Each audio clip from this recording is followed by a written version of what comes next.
자, 어디 책을 볼까요? 어, 이제 11월 달, 12월 달은 이제 이 얇은 책으로 공부를 해요. 어, 책이 정말 이렇게 얇았으면 좋겠죠. 근데 이건 있잖아요. 학개론하고 민법하고 합친 책이에요. 합친 책. 예. 근데 1월 달 되면요. 책이 이렇게 두꺼운 책이 나와요. 두 개 합친 거 말고 하나씩. 학개론 이만큼, 민법 이만큼 이렇게. 예. 근데 아까 이야기했듯이 책이 사실은 이렇게 얇아도 괜찮아요. 근데 대한민국에 기본서가 이렇게 얇은 책은 단 한 군데도 없어요. 왜 그럴까요? 출판사도 먹고 살아야 될 거 아니에요. 이렇게 책을 얇게 만들어가지고 뭐 3만 얼마 이렇게 붙여놓으면 사람들이 요거잖아. 그러니까 이렇게 두껍게 한 거예요. 그래서 11월 달, 12월 달도 중요한데 1월 달, 2월 달에 수업 결석하면 이제 시험이 떨어진다고 보면 돼. 왜? 책을 확 줄여줄 거예요. 그래가지고 1, 2월 달은 밑줄 그어줄 거예요. 여기 봐, 요거 봐라. X표 이거 보지 마라. 이렇게 해줄 거거든요. 그러면 책이 확 얇아져요. 예, 그래 이제 그렇게 이제 갈 거고, 요거는 이제 입문서인데 정성껏 쓰지 마세요. 그냥 들어. 버릴 책이에요. 버릴 책. 버릴 책. 쓰고 버릴 책이거든요. 그러니까 그냥 듣고 아 저런 용어가 있었다 이렇게 하시면 돼요. 그리고 아까 이야기했듯이 오늘 집에 가서 코피 터지게 복습하면 안 돼요. 코피는 지금 터지면 안 되고요. 한 9월 달 정도에 한번 그때 집중적으로 터져야 돼. 지금 터지면 큰일 납니다. 그러니까 그냥 들어요. 24페이지 보면 이제 부동산학의 이해가 나와요. 나오는데 먼저 이제 부동산학의 정의 이렇게 나왔어요. 그래서 양가로 1번에 보니까 부동산학은 부동산을 대상으로 자 그냥 한번 밑줄만 그어보자 그냥. 근데 이 책은 버릴 책이에요. 그러니까 대충 거 대충. 아직 못 찾구나. 그래요. 다시 24페이지 중간 정도에 보면 양 바로 1번 보이십니까? 그거. 자, 부동산학은 부동산을 대상으로 자 부동산 현상 밑줄, 부동산 활동 밑줄 연구하는 학문이다 이렇게 나왔죠. 시험에 여러 번 출제가 됐는데 오답으로 안 나오고 부동산학의 연구 대상은 부동산 현상과 부동산 활동이 있다. 뭐 그렇게만 나와. 이거 흘려 들으면 돼. 무슨 말이냐면 우리 부동산학은 학문이죠. 그러니까 학문이니까 뭔가 당연히 연구의 대상이 있어야 되겠죠. 그래서 부동산학의 연구 대상으로는 부동산 현상이 뭐냐면요. 어, 도심지는 건물의 고층화 현상이 나타나고 있네. 이런 게 현상이야. 부동산 활동은 부동산이란 공간을 대상으로 인간이 살아가면서 필요 목적에 의해서 뭐 개발하고 건물도 짓고 뭐하고 관리하고 이런 것들 있죠. 부동산을 대상으로 인간의 행위가 가해지는 게 부동산 활동이다. 그래. 그래서 그냥 흘려 들어도 돼. 그래서 부동산의 연구 대상은 부동산 현상과 부동산 활동이 있다. 이렇게만. 다음 알아두기 있죠.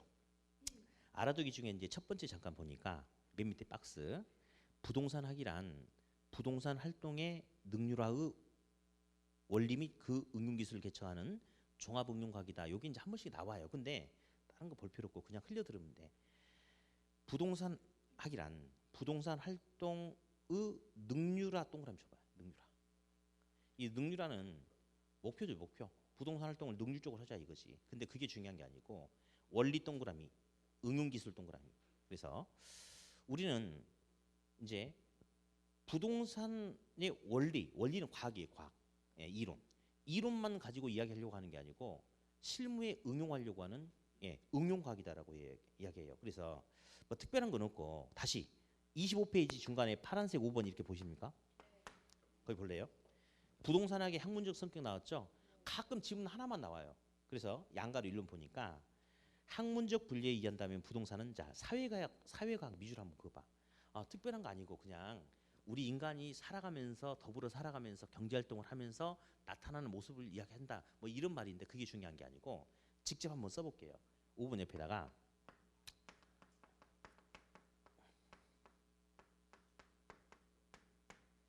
가끔 나오면 이것만 오답이 나와요. 그냥 순수과학, 자연과학 아니다 이렇게 한번 써봐요. 한번 그 파란색 5번 있죠? 그 옆에다가 순수 자연과학 아니다 그렇게 한번 써보게 해요.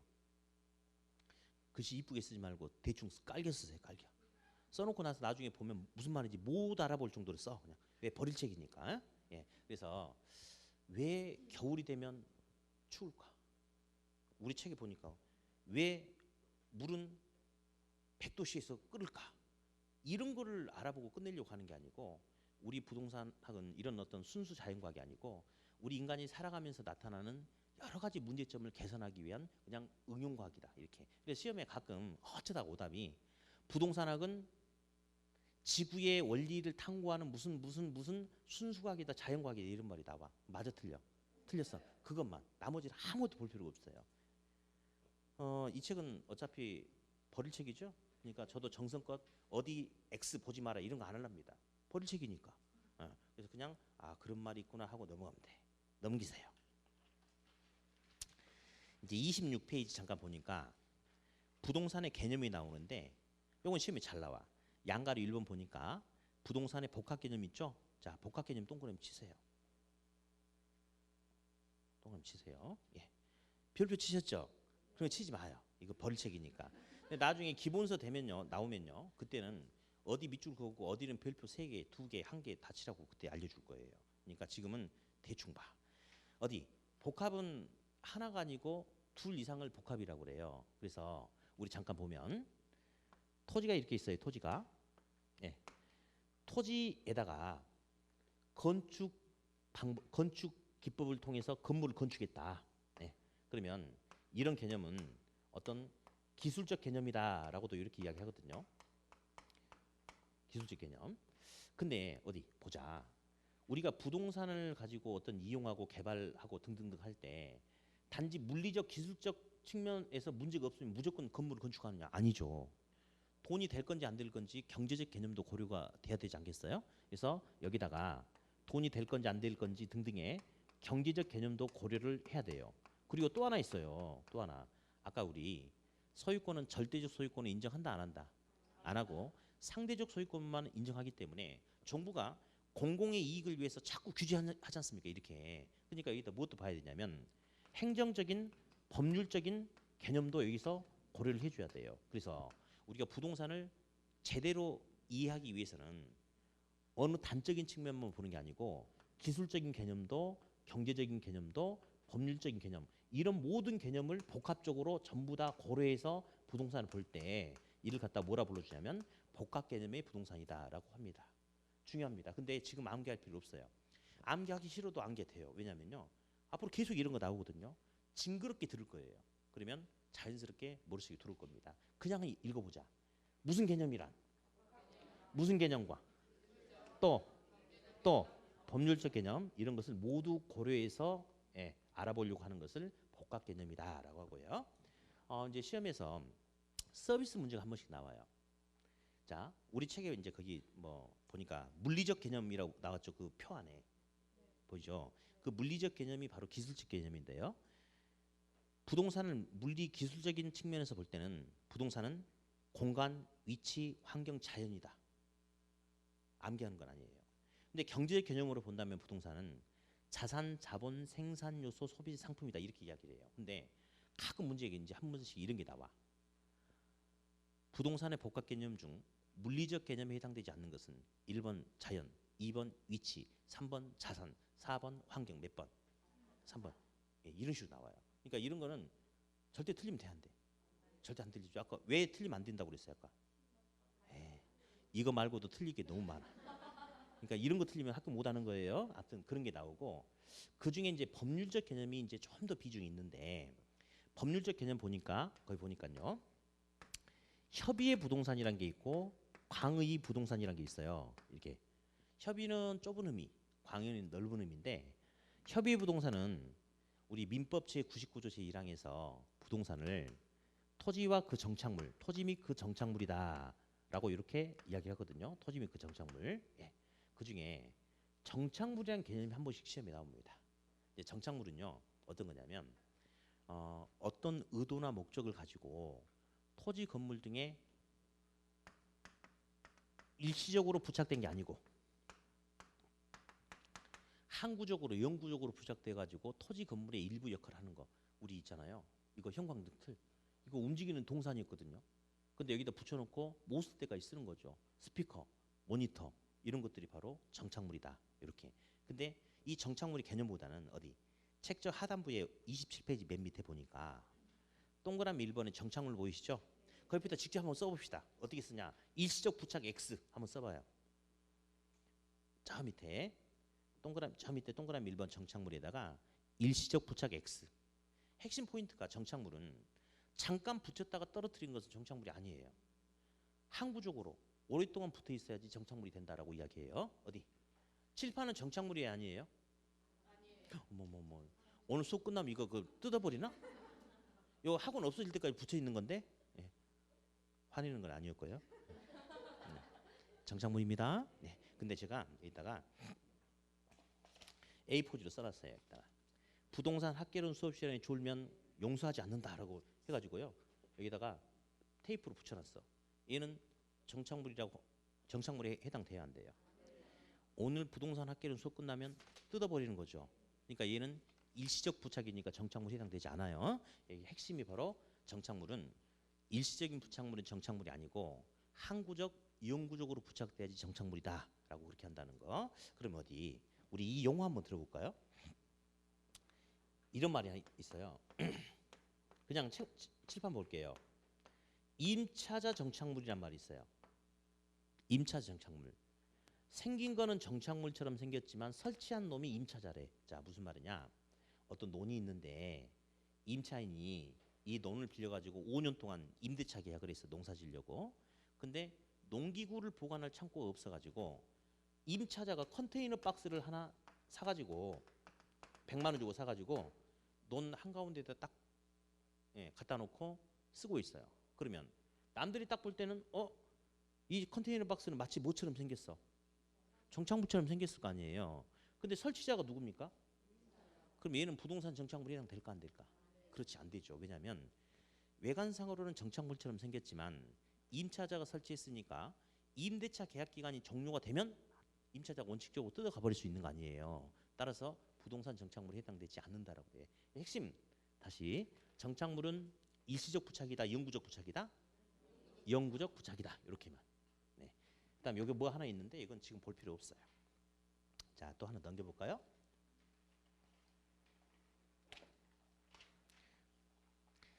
28페이지. 시험에 뭐 이것도 뭐 거의 10번에 8번 이상 나와요.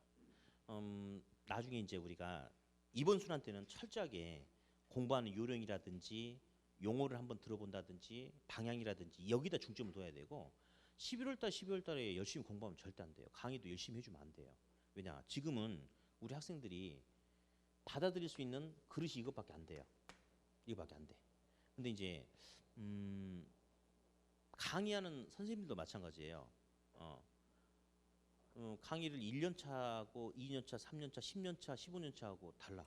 근데 똑같은 책을 가지고 강의를 하는데 강의하는 도중에 몰랐던 걸 깨우치는 것도 되게 많거든요. 그래서 저도 이제 수업할 때는 항상 이제 뭘 준비해 놓냐면 옆에 볼펜을 딱 옆에 놔둬요. 그래가지고 수업 설명하다가 나도 모르게 뭔가 탁 떠오르는 게 있어요. 그럼 얼른 써놓거든요.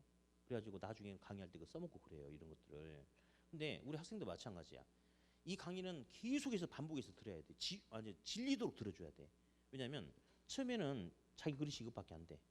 그런데 똑같은 책과 똑같은 강의를 들어도 한 순환이 지나면 자기가 받아들일 수 있는 그릇이 넓어지고 커지고 그 다음에는 이렇게 돼요. 이렇게 되면 합격하는 거예요. 이렇게. 근데 지금 우리 학생들은 작년에 공부를 했다 안 했다 그건 중요하지 않아요. 모든 사람 다 처음부터 시작하는 거예요. 지금 이거밖에 안 돼. 근데 이 상태에서 막 욕심만 부려가지고 이렇게 많이 주면 이만큼만 차고 나머지 다 쏟아져 내려가 버리는 거죠. 그러니까 이거 의미가 없는 거예요. 학생들이 이렇게 될 때까지 기다려 주는 거죠. 그러니까 여기 맞춰서 공부를 하는 거예요. 네. 그러면서 이제 지금 하려고 하는 부분이 부동산의 분류인데 사실 이제 시험에 나오는 것들이 이제 몇 가지가 있어요. 혹시 지목이라는 소리 들어보셨죠? 지목. 뭐 전, 답, 과손 이런 거 있어요. 이제 가끔 이런 문제가 나오기도 하고 물론 우리 책엔 지금 안 나왔지만 그다음에 이제 공법 시간에 우리나라가 있잖아요. 그러면 토지가 있는데 토지를 구분해야 되잖아요. 그래서 국토기획법에서 우리가 이제 암기할 때 아마 도관농자 이렇게 암기를 할 거예요. 그래서 전국도는 도시지역, 관리지역, 농림지역, 자연환경 보존지역으로 구분한다. 뭐 이런 것들이 나와. 근데 이제 그런 것도 물론 시험에 나오지만 가장 잘 나오는 것은 똑같은 땅인데 이 땅을 인간이 어떻게 이용하느냐에 따라서 토지의 이름이 달라진대요. 첫 번째, 이게 이제 이게 표를 보니까 대분류해가지고 택지, 농지, 임지적 있죠. 그렇죠? 일단 오른쪽에도 물론 나왔지만 오른쪽에 먼저 볼게요. 29페이지 오른쪽에 먼저 맨 위에 먼저 볼게요. 동그라미 1번에 택지 있죠. 어디? 택지는 주상공 한번 해보세요. 시작. 택지는 주상공. 우리 학개론에서 부동산의 용도하면 주상공이에요. 주거용, 상업용, 공업용. 네, 다시 한번 할게요. 택지는 주상공. 그렇죠? 예, 그러면 택지는 현재 주거용, 상업용, 공업용으로 이용되고 있거나 지금 당장 그렇게 이용할 수 있는 건축된 또는 건축 가능한 토지를 그냥 택지라고 그래. 건축 가능한 토지를 택지. 근데 동그라미 2번에 보니까 부지가 나와요. 부지. 부지는 택지는 지금 건축되어 있는 토지, 건축 가능한 토지고요. 이 토지에다가 수도용 부지, 하천 부지, 철도용 부지 같은 경우는 지금 당장 건축이 안 됐거든요. 그렇죠? 그래서 건축 가능한 토지하고 지금 당장 건축이 안 돼 있는 이런 토지까지 합치는 것을 뭐라고 하냐면 부지다라고 불러줘요. 그러면 택지하고 부지하고 누가 더 광의 개념이죠? 부지가 더 넓은 개념이죠. 그래서 한 번도 성공하지 못한 농담이 있어요. 둘 중에 누가 넓은 개념이냐? 우리 아버지는 가슴이 넓은 사람이다. 이렇게도 무슨 말인지 모르죠. 몰라도 돼요. 한 번도 성공하지 못해. 우리 아버지는 가슴이 넓은 사람이다. 그래서 부지가 더 넓은 개념이다. 이렇게. 네. 앞으로 안 할게요, 이제. 자, 그러면 다시 이제 왼쪽으로 넘어오면 토지를 크게 이렇게 구분한대요. 택지, 농지, 임지로 이렇게 구분해요.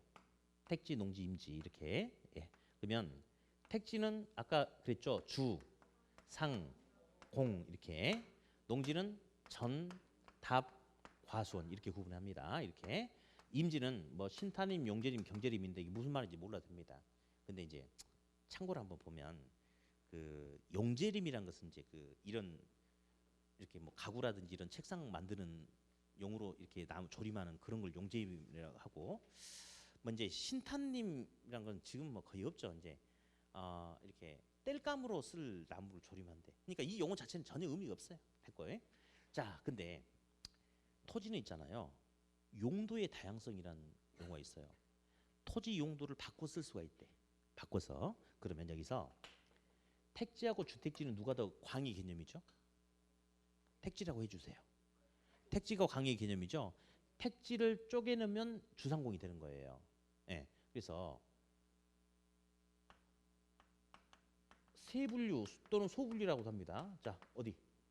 목포 세발낙지는 발이 몇 개예요? 그런 거 먹지 마. 그런 거 먹으니까 시험에 안 되는 거야. 그런 거 먹으니까. 그럼 병신 아니 병신. 발이 가늘어서 세발낙지라고 하죠. 그래서 택지는 농지는 임지는 큰 분류에서 그냥 대분류라고 해요. 대분류. 근데 이런 택지를 세분화 시키는 거야. 그래서 세분류 또는 진짜 세 개네. 하나, 둘, 세 개. 가늘게 쪼갰다 또는 소분류했다 해서 이런 것은 세분류 또는 소분류를 합니다. 그러면 임지에서 농지로, 농지에서 택지로 이런 식으로 큰 분류 속에서 토지용이 바뀌어가는 토지를 뭐라 불러주냐면 후보지라고 불러줍니다. 무슨지? 후보지, 후보지. 근데 택지 내에서 주상공끼리, 농지 내에서 전답과송끼리 이렇게 소분류 속에서 바뀌어가는 것을 뭐라 불러주냐면 이행지다라고 이렇게 불러줘요. 후보지 이행지. 자, 그런데 역시 이제 이번에도 이제 시험에 나왔는데, 자, 이제 후보지 이행지에서 좀 이제 조심해야 될 게 하나 있는 게, 물론 이제 어떨 때는 후보지 개념과 이행지 개념만 물어보기도 해요. 근데 이제 이런 표현을 씁니다. 자, 볼게요. 일단은 자, 첫 번째 택지, 농지, 임지, 택지, 농지, 임지 상호 간에 바뀌어가고 있는 토지를 뭐라 하느냐 하면 뭐라 할까요? 이때는 후보지, 후보지, 후보지. 두 번째 택지 지역, 농지 지역, 임지 지역 내에서 바뀌어가고 있는 토지는 뭐냐 그러면 뭐라고 해야 될까요? 이행지. 요 표현을 좀 조심하셔야 돼요. 그래서 이제 요 표현은 택지, 농지, 임지끼리 서로 바뀌어가고 있다. 이게 크게 바뀌는 거니까 후보지고, 택지 지역, 농지 지역, 임지 지역 내에서 바뀐다는 것은 택지 내에서 주상공끼리만, 농지 내에서 전답 과송끼리만 바뀐다 이거예요. 그러니까 뭐다?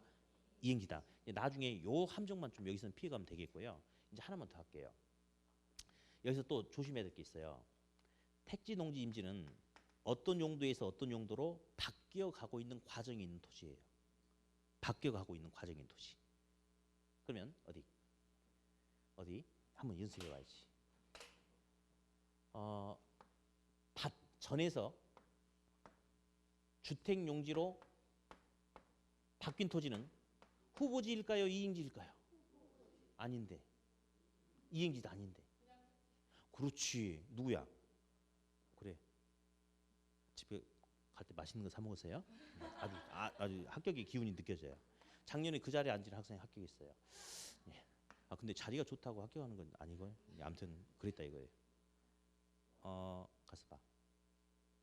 작년 우리 학원에서 공부를 우리 학원 작년에 1등이 이 자리에 앉았어요. 1등. 예. 1등 될 수 있겠다.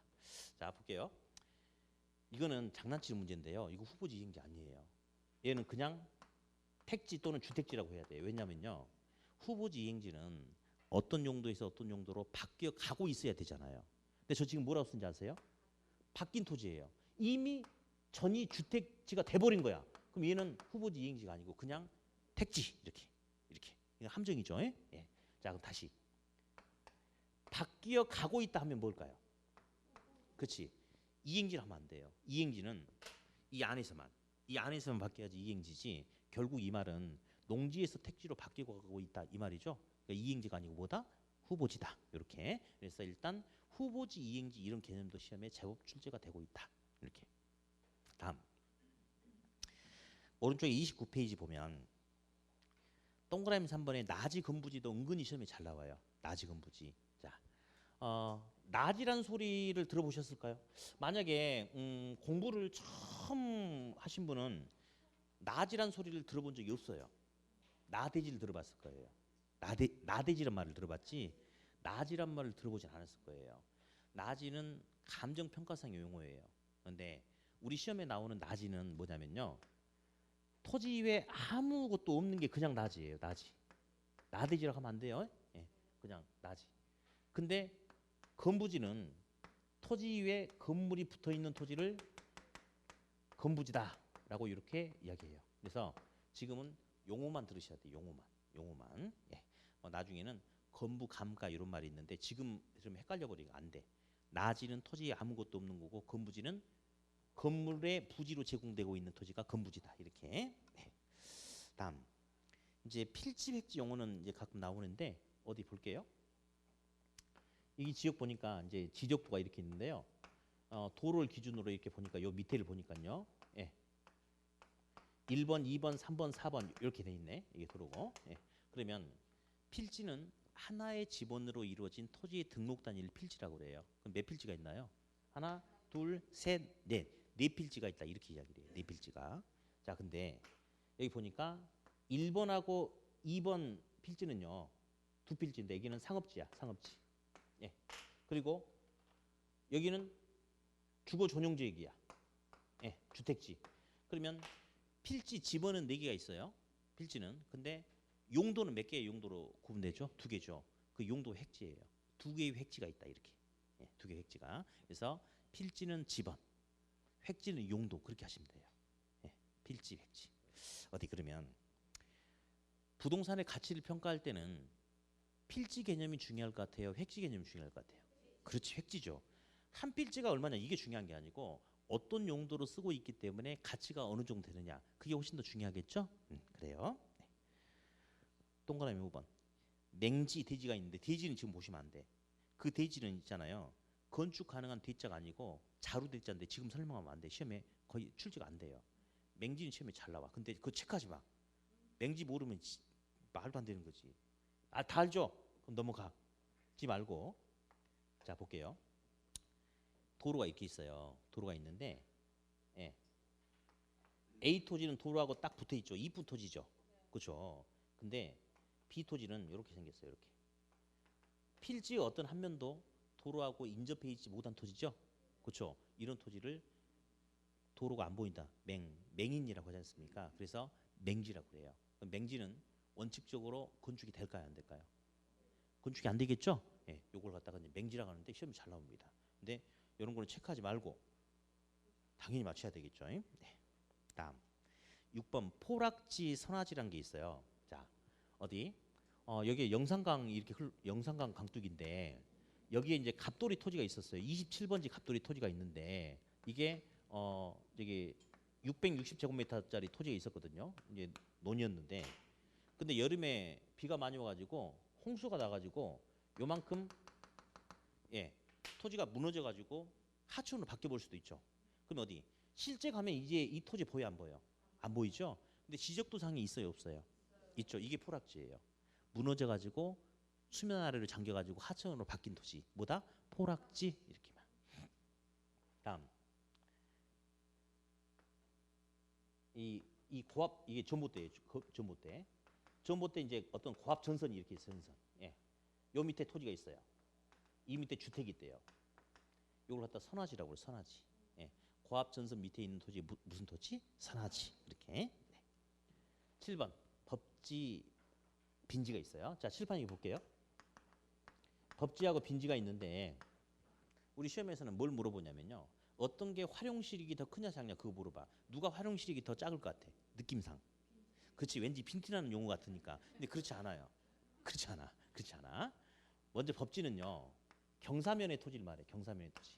그러면 예를 들어서 이렇게 경사면의 토지 주택을 지었네. 그러면 이 경사면의 토지가 법지인데 소유권자는 있겠어 없겠어? 이 토지는 있죠. 뭐 위에 놈 거든 밑에 놈 거든 소유권이 있어요. 근데 경사가 급하다 보니까 활용실익, 경제적 실익이 크겠어 작겠어? 작은 토지, 걔가 바로 법지고 빈지가 뭐냐면요. 빈지가 이제 우리나라의 지도를 보면 이렇게 부산이에요. 근데 부산이 보면 여기를 좀 확대해서 볼게요. 확대해서 볼게요. 예. 해변가가 이렇게 있는데 해변가 단면을 잘랐어요. 그랬더니 썰물일 때는 물이 이만큼 차. 밀물일 때는 요만큼 차. 그러면 지금 이 파란색에 있는 토지는 밀물과 썰물로 인해서 하루에 2번은 밖으로 드러나고 2번은 안 드러나죠. 그렇죠? 이런 토지를 빈지라고 해요. 빈지. 그런데 보면요. 실제로 그 우리 동해안 쪽 보면요. 해변 백사장이 점점 늘어나고 있어요. 예. 이제 물이 가득 찼을 때를 최대 만조이선이라고 나중에 배우실 거예요. 다른 과목 때. 물이 만땅으로 찼다 이겁니다. 근데 이제는 최대 만조이선이 와도 이만큼밖에 안 오는 거예요. 이렇게. 그러면 요 부분의 토지는 이제 밀물이든 썰물이든 상관없이 항상 드러나 있죠. 그러니까 이제 백사장이 넓어진 거예요. 한 10년, 15년 전에 비해서. 뭐 해운대도 그렇고 광안리도 그렇고. 자, 그러면 요 부분이 바로 빈지예요. 그러면 어디? 이 빈지는 지적 공부상에 토지가 있을까요, 없을까? 없어요. 없죠. 그죠? 토지는 여기서부터 있는 거예요. 여기서부터 이렇게. 근데 그러면 소유권이 인정돼야 한대? 안 되죠. 근데 항상 드러나 있기 때문에 파라솔 꽂아놓고 음료수 팔고 장사할 수 있지 않습니까? 그러면 활용실익은 있다 없다? 있다. 그게 바로 빈지라는 거. 조심해야 될 거. 빈지는 빈티나는 토지가 아니다. 그것만 조심하세요. 오히려 어떤 놈이 더 빈티난다? 법지. 법지. 네, 그것만. 네. 한 장 또 넘기시고요. 어디 학교는 좀 재밌지 않나요, 과목이? 쉽죠?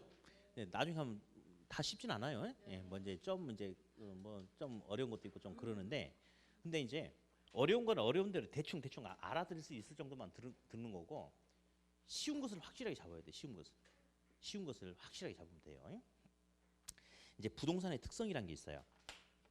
부동산의 특성 어디? 칠판 한번 보면 부동산의 특성이 있는데 부동산은 크게 토지라는 부동산하고 건물이라는 부동산이 있어요. 예, 건물은 뭐 주거용도 있고 상업용도 있고 공업용도 있는데 주로 우리가 관심 있는 것은 주택이에요. 주택. 예, 주택의 분류. 예. 자, 건물. 예, 그 주택의 특성인데 이제 여기서는 특별한 게 없으면 건물의 특성 파트는 건드려주지 않습니다. 예, 별로 의미가 없거든요. 토지의 특성이 중요해. 근데 우리 왼쪽에 이제 표를 보니까 토지의 특성 중에 토지의 자연적 특성이라고 보이세요? 자, 그러면 우리 옆에다가 한번 써보자. 본원적 특성이라고 한번 써봐요. 이렇게. 본원. 자연 밑에다가 본원 이렇게. 본원 이렇게요. 다음에 그 밑에 보니까 인문적 특성이 있죠? 인문적성.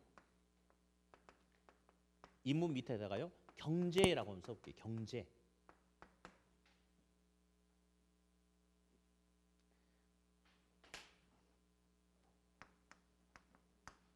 자, 우리 한번 볼게요. 토지가 움직이지 않는다가 부동성이죠. 부동성. 강의하면 이제 1년 내내 거의 쉬는 날 없이 강의를 해요. 이제 물론 이제 일요일 날이 쉬긴 하지만 이제 특강 있을 때는 또 하기도 하고 또 개인적으로 하는 일이 있어가지고 좀 쉬는 날이 별로 없어요. 근데 이제 시험 이렇게 보기 일주일 전하고 시험 본 이후에 일주일 후 딱 2주 1년이 쉬거든요. 예. 근데 이제 오늘이 여지껏 쉬었다가 딱 이렇게 첫 수업을 하는 거예요. 그래서 어제 저녁은 너무 잠이 안 온 거예요. 또 1년이 또 시작되는구나. 근데 우리 애 엄마 표정은 밝아지는 것 같더라고. 안 나가면 돈이 안 들어오니까 그런 것 같아. 그래서 이제 그런데요. 그래서 그저께는 술을 좀 진탕 먹었어요. 술 진탕 먹었어. 그래가지고 땅이 벌떡 일어서더라고. 물론 다치진 않았어요. 그래가지고 아니 이 동네는 땅이 움직이는 것 같아. 그게 아니죠. 누가 움직였어요? 내가 움직였죠. 자 볼래요? 부동성. 토지가 움직이지 않는다. 이것은 인간이 토지를 못 움직이게끔 하는 게 아니죠. 토지가 원래부터 자연적으로 움직이지 않았죠. 어디 술 먹고 가는데 갑자기 땅이 벌떡 일어선다. 그러면 그거는 뭔지 알죠? 그렇죠. 어디 이런 것은 인간이 그렇게 한 게 아니고 토지가 자연적으로 그런 거 아니에요? 그래서 무슨 특성이다? 자연적 특성이도. 그리고 원래부터 그렇죠? 그러니까 무슨 특성이다? 본원적 특성이다라고 그렇게 이야기를 해요. 다음 인문. 우리 인문학 강의가 많이 뜨죠. 인문학 강의. 그래서 어떤 잘 나가는 수능 강사, C모 강사 같은 경우도 수능 강의도 돈 1년에 뭐 수십억씩 버는데 돈은 이제 벌만큼 벌었으니까 요즘에 이제 몇 년 전부터 인문학 강의로 바꿔가지고 아주 이제 히트치고 있는 TV도 나오는 사람도 있고 그러는데 인문학 강의가 뭐냐면요. 우리 사람이 살아가는 이야기를 보편적인 이야기를 풀어주는 거예요. 그냥 인문학이거든요. 그러면 사람이 살아가는 활동을 경제활동이라고 그래요. 우리 사람이 살아가는 게 경제활동. 그러면 이 인문적성을 갖다가 그래서 다른 말로 뭐라고도 하냐면 경제적성이라고 그래요. 그러면 어디 토지는 용도의 다양성이란 말이 있어요. 용도의 다양성. 토지는 용도가 다양하대요. 근데 있잖아요. 토지 스스로가 자기 용도를 다양하게 쓸 수 있을까요? 아니죠. 인간이 살아가면서 인간이 사는 것을 제가 경제활동이라고 한다고 그랬죠. 인간이 살아가면서 자기에게 필요한 필요 목적에 따라서 자기가 토지 용도를 바꿔 쓰는 거지 않습니까? 그래서 인문적성은 용도의 다양성이다. 그러니까 용도의 다양성은 인간이 살아가면서 나타나는 성질이기 때문에 인문적 경제적성이다라고 그렇게 이야기를 해요. 근데 이 부동산의 특성 파트에서는 특히 토지, 이 토지의 본질적인 측면을 강조하거든요. 어디? 자연적성은 선천적이고 불변적이고 고정적이다라고 표현해도 되겠습니까? 맞죠? 근데 인문적성은 후천적이고 유동적이고 가변적이다라고 표현해도 되겠어요? 그렇죠. 인간에 의해서 달라지니까 시험은 철저하게 요거 중심입니다. 물론 가끔 나옵니다. 질문 하나씩. 근데 철저하게 요거 중심으로 시험에 출제가 돼요. 네. 우리 책에 보니까요. 뭐 자연적성 해가지고 부동성, 부증성, 영속성, 개별성 있는데 뭐 쓰지 마세요. 하나 또 있어요. 인접성. 토지는 한 필지 토지가 독립적으로 떨어져 있는 게 아니고 인접 토지하고 서로 다 연결 붙어 있죠. 그래서 인접성, 연결성도 한 번씩 나오는데 뭐 책에는 빠져 있으나 상관없어요. 우리 시험에 제일 중요한 건 뭐냐면요. 동그라미 1번, 2번입니다. 물론 3번도 다시 오른쪽 페이지를 보니까 동그라미 1번에 부동성 나왔죠. 2번에 부증성 나왔죠. 영속성, 개별성 다 나옵니다. 그러나 시험은 철저하게 2번이 제일 중요하고 그다음 1번입니다. 1번, 2번. 1번, 2번. 네, 31페이지 이야기하고 있어요. 자, 그러면 우리 부동성 먼저 한번 이야기할까요?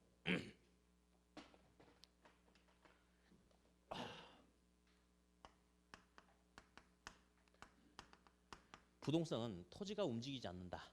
위치의 고정성. 부동성이다라고 하는데요. 우리 거기 오른쪽 페이지 동그라미 1번에 부동성 표 보이시죠? 그 파생 현상 보이세요?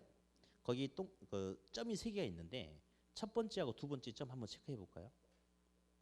파생 현상에 점 세 개가 있어요. 그 중에 첫 번째, 두 번째 한번 체크해 보세요.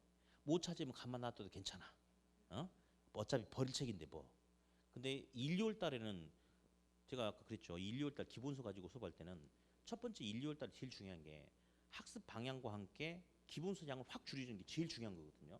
그러니까 1, 2월 달에는 밑줄을 그으라고 했는데 못 그으면 그때는 분필 날라가요. 그러나 이번 수능 때는 어차피 버릴 책이니까 대충 하세요. 못 찾으면 못 찾은 대로 하고. 자, 그러면 이제 부동성 하면서 가장 이제 대표적인 특성은 토지가 움직이지 않는다 이거죠. 그럼 있잖아요. 우리나라에 여기 서울, 인천, 경기가 있어요. 충청권이 있고 전라권, 예, 어떤 이렇게 경상도 지역이 이렇게 있고 그러는데, 자, 보니까 서울 이런 데는 집값이 너무 비싸, 비싸. 토지도 부족해. 사람에 비해서 토지가 너무 부족해요. 근데 저기 지리산 이쪽은 땅값이 똥값이야. 사람 몇 명 안 사는데 토지를 엄청 많이 남아. 만약에 토지를 움직일 수 있다면 지리산에 평당 뭐 100원 뭐 이런 토지를 갖다가 서울로 옮겨줄 수 있다면 예, 좋을 텐데 옮길 수 있어요, 없어요? 토지는 움직이지 않죠. 그러니까 토지를 움직이지 않기 때문에 지역별로 다 다른 모습이 나타나요. 어떤 데는 부족해 가지고 너무 집가 급등이라는 투기 문제 이런 것들이 나타나지만 어떤 데는 사람이 너무 적고 상대적으로 토지 가격이 너무 싼. 그래서 일 갖다가 첫 번째 점처럼 부동산 시장이 지역화, 국지화되는 근거가 된다. 그러니까 지역마다 서로 다른 모습이 나타난다 이거죠. 그 말이고. 다음 두 번째 무슨 효과란 말 나왔어요? 외부 효과 아까 잠깐 들어봤는데 아까 자동차는 차량 그 자체에 의미가 있는 것이지 자동차는 움직이기 때문에 자동차가 주차되어 있는 외부 지역 환경은 의미가 없다고 그랬죠? 그렇죠? 근데 토지는 움직이지 않기 때문에 평수가 크냐 작냐 물론 그것도 중요하겠지만 그것보다 더 큰 것은 예, 부동산을 둘러싸고 있는 그 주변 지역이 어떻게 구성되어 있느냐 그게 더 중요하다 이거지. 그래서 움직이지 않기 때문에 외부로부터 영향을 받는 그게 바로 외부 효과다. 그러니까 감정평가 시 그 주변 뭘 분석해야 돼요? 지역 분석을 해야 된다. 아까 살짝 들어봤죠? 예. 자, 외부 효과 시험에 거의 그냥 뭐 거의 100% 나온다고 보면 돼요. 뭐 열 번씩 그러니까 근래 시험에 한 10번 박았을 때 한 번인가 두 번인가 안 나오고 계속 나오니까 무조건 나온다고 보면 되는데 여기도 이제 이런 말이 있네. 정예부 효과란 말도 있고요. 부의 외부 효과란 말도 있어요. 앞으로 우리 정, 부 많이 나올 거예요. 근데 이제 뭐 투자 이론이든 다른 데서도 막 나올 거예요. 근데 그냥 느낌대로 찍는 거야. 정 옆에 뭐가 붙었어요? 플러스. 부 옆에는 마이너스. 이게 좋은 거 안 좋은 거? 좋을 거 안 좋은 거? 좋은 거. 이거는 안 좋은 거라고 그래요. 예. 그래서 이 정예부가는 내 토지 주변에 뭐가 들어섰는데 그로 인해서 내 부동산의 가치가 높아지는 것을 정예부가. 내 토지가 논이었거든요. 근데 옆에 신도시가 들어서면서 도로가 빵 뚫려가지고 내 논을 물고 들어갔네. 그러면 대로변의 금싸라기 토지로 바뀔 수 있죠. 그럼 나 좋죠. 무슨 예부유가? 정예부유가. 다음 내 토지 주변에 세계 최대 규모 낙골당이 조성이 된 거야 이렇게. 밤마다 이제 처녀 귀신 다니는 거지 이렇게. 그러면 토지값 떨어지겠죠. 그러면 안 좋죠. 무슨 예부유가? 부예부유가. 자동차는 외부유가가 없는데 토지는 움직이지 않으니까 외부유가가 발생한다. 일단 이렇게. 예. 그리고 이 부동성으로 인해서 예, 어떤 지자체의 어떤 조세 수입에도 영향을 끼치겠죠. 그렇죠. 그러니까 보세요. 우리 그 이제 뭐 이 지역은 또 한정 공대가 또 뜨거운 이슈가 되기도 하잖아요 지금. 그래서 나주 지역하고 이 광주 이쪽하고 혁신도시를 중심으로 어느 지역에 대학이 유치되고 어느 지역에다가 에너지밸리 단지가 들었을 것이냐 이것도 지자체 입장에서는 굉장히 중요한 거죠. 왜냐하면 토지는 움직이지 않기 때문에 이게 우리 행정구역으로 들어와야지 지방세 수입이 우리 쪽으로 또 들어올 거 아니겠어요? 예, 그런 것 등등등. 아무튼 이런 게 부동성이고 진짜 더 중요한 것은 부증성이에요. 부증성. 부증성은 증가될 수 없다가 부증성이에요. 앞으로 시험 볼 때까지 계속 사례는 똑같습니다. A 지역의 토지 총량이 100만 제곱미터예요.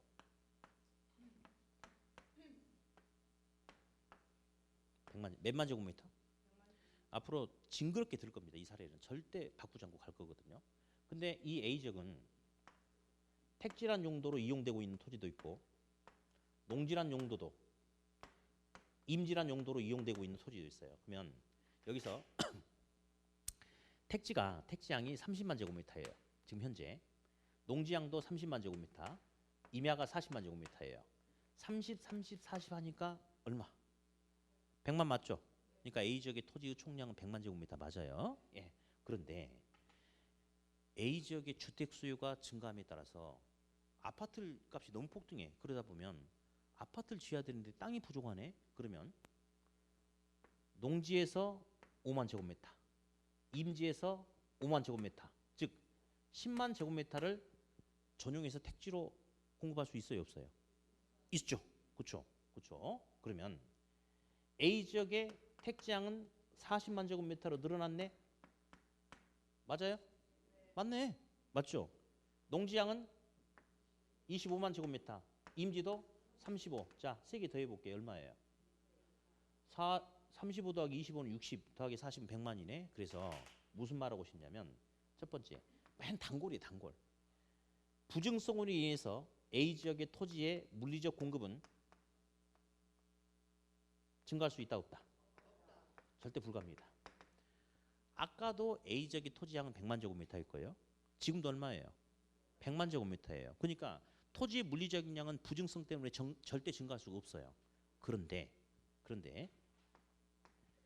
용도적 관점에서 본다면 택지란 토지의 공급은 증가할 수 있어요, 없어요?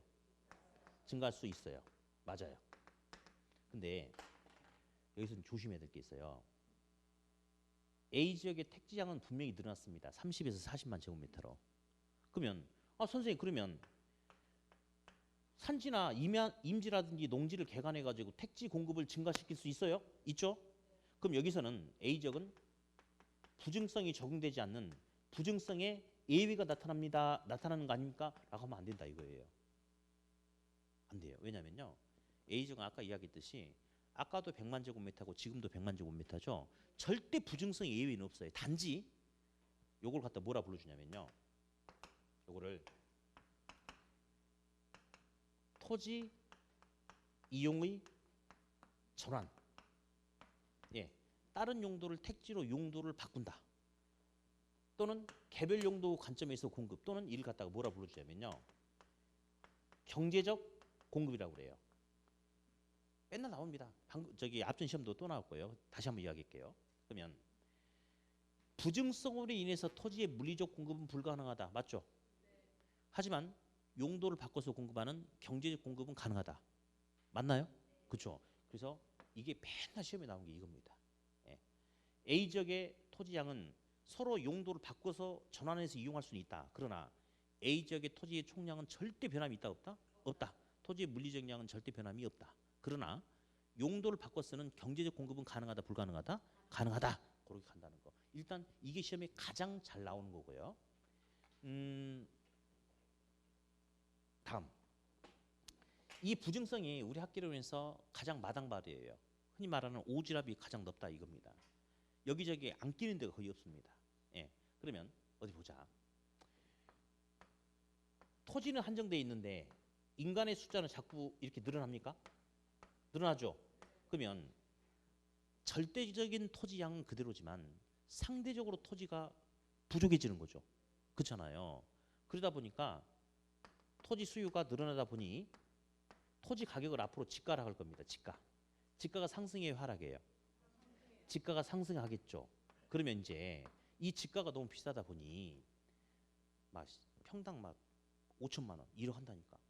그런 비싼 토지를 가지고 1층짜리, 2층짜리 건물 지으면 돼요, 안 돼요?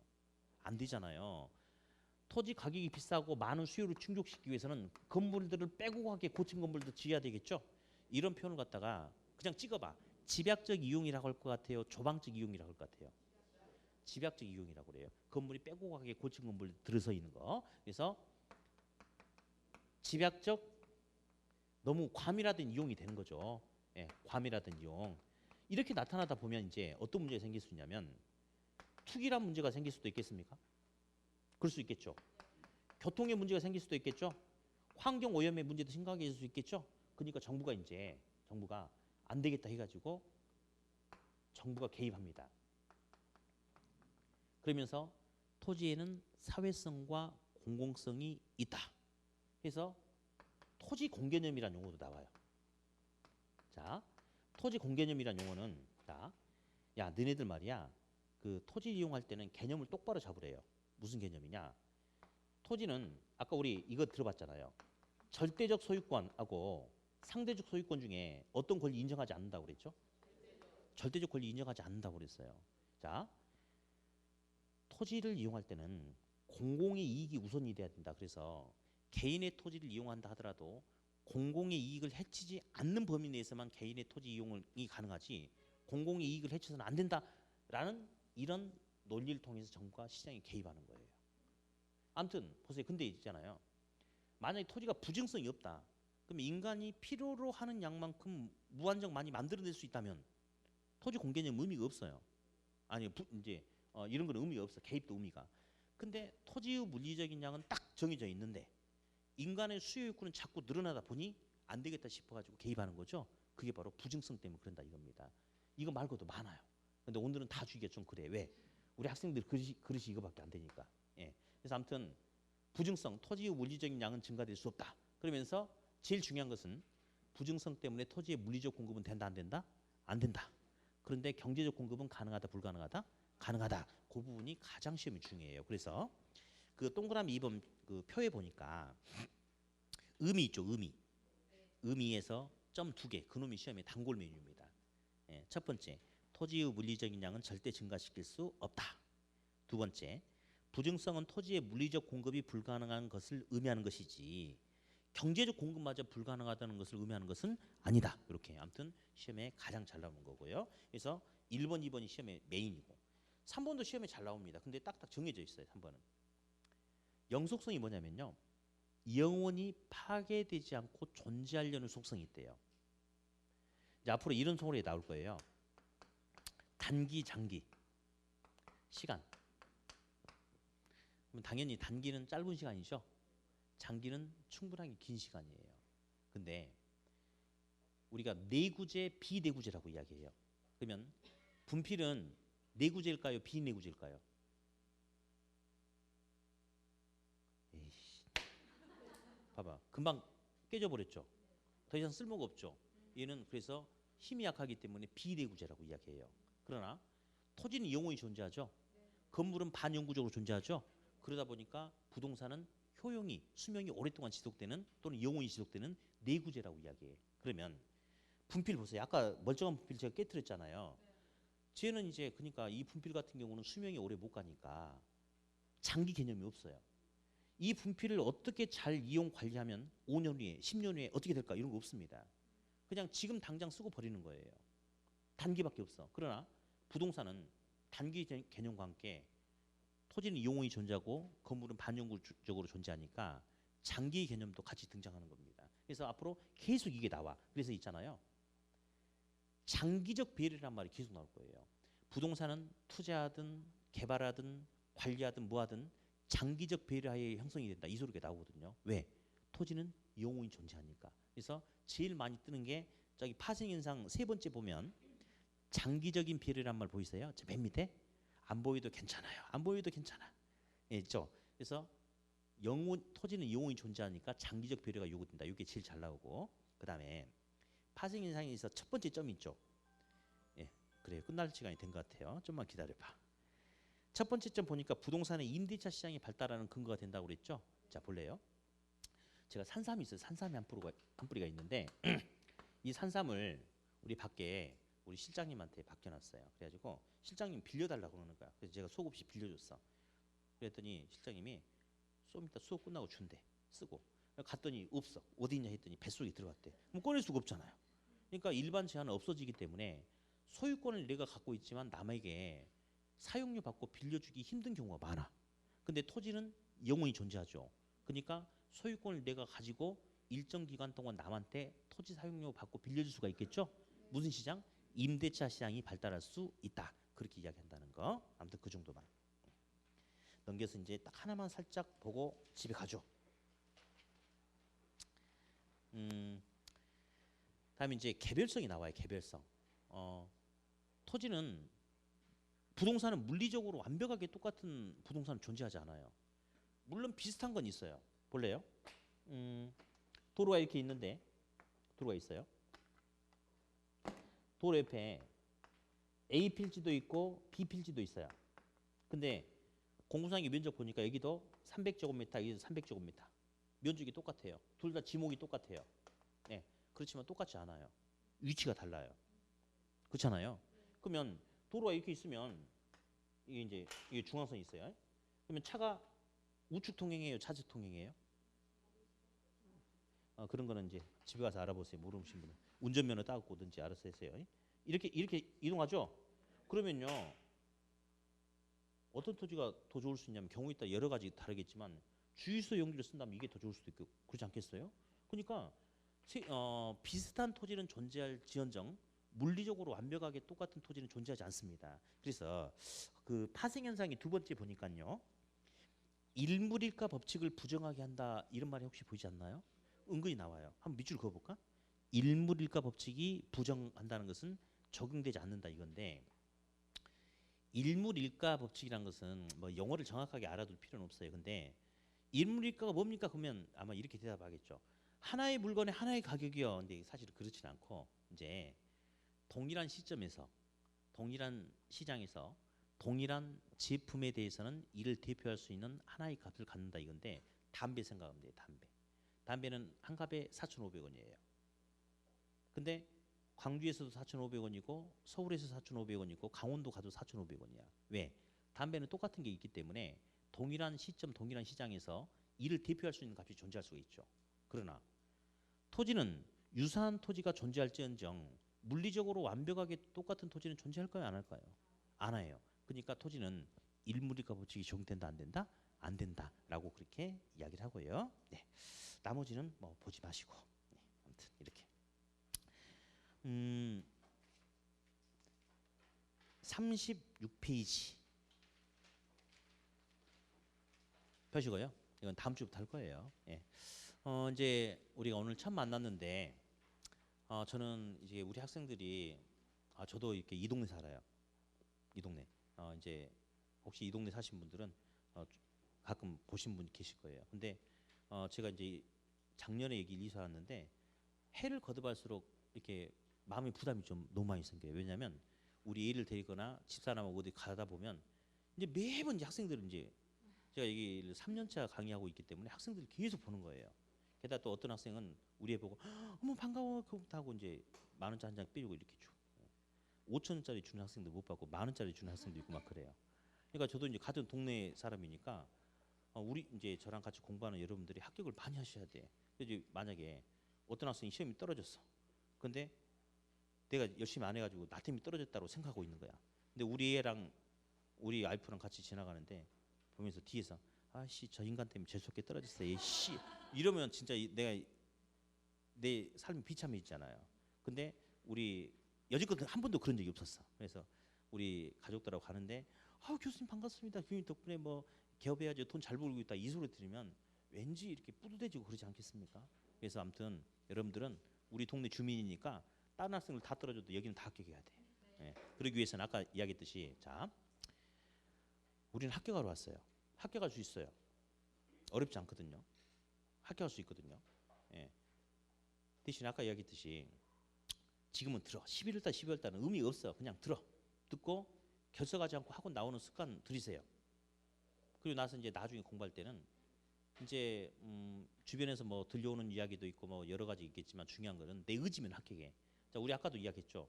앞전 시험 같은 경우도 보면 시험 보고 나왔는데 학생들의 반응이 천차만별이에요. 천차만별. 공부를 잘 못했다라고 생각한 학생은 오히려 쉽다고 생각한 거예요. 아까 그 어르신처럼. 그 어르신은 아까 왜 쉽다라고 생각한지 알았죠? 우리 이 앞전에 기사 문제 10개 빼고 나머지 옳은 거 틀린 거 30개 중에 2개 빼고 나머지는 다 기출 문제가 답이라니까요. 그것도 여러 번 나왔던 것들이야. 그 어르신은 항상 또 제일 문제가 뭐였냐면 문제 그 우리 그 1차 시험 보는데 학개론 40개, 민법 40개니까 80문제예요. 100분 주거든요. 항상 모의고사 보면 시간이 부족하셨어요. 그래서 제가 극약 처방을 내렸죠. 기사 문제 하나 손대지 말고 먼저 다 풀고 나서 민법 다 풀고 마킹하고 시간 남으면 풀고 안 되면 아무 생각 말고 그냥 찍어버리라고 했어요. 그러니까 그분은 계산 문제를 몇 개 손 못 댄 거야. 그러니까 뒤에 막 꼬아놓은 계산 문제를 못 본 거야. 그러니까 그 양반은 쉽다고 생각한 거지.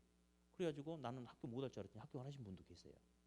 근데 반대로 평상시에 잘했다가 이것저것 다 잘하려고 하다 보니까 오히려 독이 돼버린 그런 분도 있다고 그랬죠. 자, 그래서 그걸 할 수 있어요. 기본에 충실하면. 그러니까 오늘 이제 저랑 이렇게 첫 수업하고 하셨는데 일단 11월 달, 12월 달도 또 1월 달도, 2월 달도, 3월 달도, 4월 달도 나 할 수 있다라고 생각하세요. 두려워하지 말고 어떻게 하지? 어떻게 하지? 하지 말고.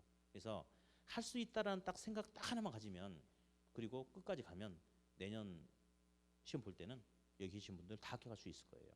그래서 아무튼 좋은 생각 가지고 열심히 한번 해봅시다. 네. 우리 또 동네 주민이니까 더 잘해야 돼요. 자, 그러면 고생하셨고 다음 주에 다시 뵙겠습니다. 수고하셨습니다.